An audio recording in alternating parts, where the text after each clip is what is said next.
Everyone, welcome to my new blog video. আজকে আমি share করব আমার নবমী ব্লগ। তো সকালে ঘুম থেকে উঠেই পুজো শুরু করে দিছি। পুজো শেষ করে তারপর চলে গেলাম রান্না বান্নায়। আর রান্না বান্নায় এই যে আজকে আলু পটলের একটা রসা করছে, তারপরে যে ভাত সাথে সবজি দিয়ে ডাল, তারপরে যে পাঁপড় আছে, তারপরে বেগুনি আছে, সব কিছু মিলিয়ে আমি খাবারও সাজিয়ে নিয়েছি সুন্দর করে।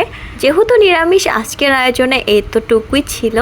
তারপর খাবার খাওয়া শেষ করে আমি বাইরে গেলাম একটু দুষ্টু মেয়েকে নিতে, আর তারপর একটু টেস্ট নিয়ে তারপর সন্ধ্যাতে দুষ্টু মেয়েকে একদম সুন্দর করে সাজিয়ে দিছি। এই যে জামা পরে সাথে ক্লিপ দিয়ে দিছি, চুল বেঁধে দিছি, আর এই যে আবার পুতুল নিয়ে বের হয়েছে একদম। আর আমিও রেডি হয়েছি, কিন্তু আজকে রেডি হয়েছি বাইরে যাওয়ার জন্য। কিছু ক্লিপ কিনবো, আবার নিজের জন্য কিছু কেনার আছে। সাথে যাচ্ছে হচ্ছে আমার শাশুড়ি, আমি আর উনি একসাথে যাব আজকে।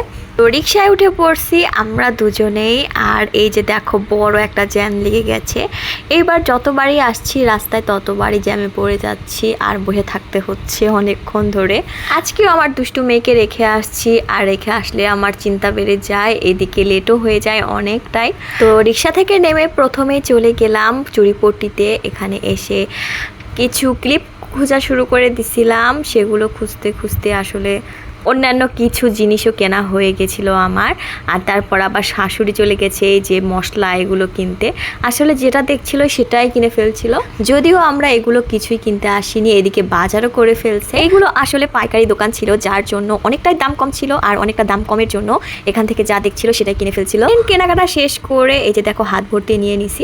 তারপর বাড়িতে চলে আসলাম, আর একদম তাড়াহুড়ো করে রেডি হয়ে এসে আবার শাশুড়িকে, কাকিমাকে সবাইকে সাজুগুজু করে দিছি। তারপর আমি রেডি হলাম। আজকের জন্য প্রচণ্ডভাবে তাড়াহুড়ো করে রেডি হয়ে বের হয়ে পড়ছি হাজব্যান্ডের সাথে। আর হাজব্যান্ড সাথে আজকে যাচ্ছিলাম ঠাকুর দেখতে। যদিও আজকে আমার ঠাকুর দেখার প্ল্যান একদমই ছিল না, হাজব্যান্ড আসলে জোর করে নিয়ে যাচ্ছে। যেহেতু গতকালকে আমি ঠাকুর দেখছিলাম, যার জন্য ওকে আজকে আর বলিনি। ওর নিজের ইচ্ছায় আমাকে নিয়ে যাচ্ছিল, তার জন্য আমিও চাইতে আর না বলিনি। দেখাই তো হবে ঠাকুর, অনেকগুলো দেখলে ভালোই লাগবে আমার। গতকালের চেয়ে আজকে ঠাকুর দেখার সময় আরো বেশি পরিমাণে ভিড় ছিল।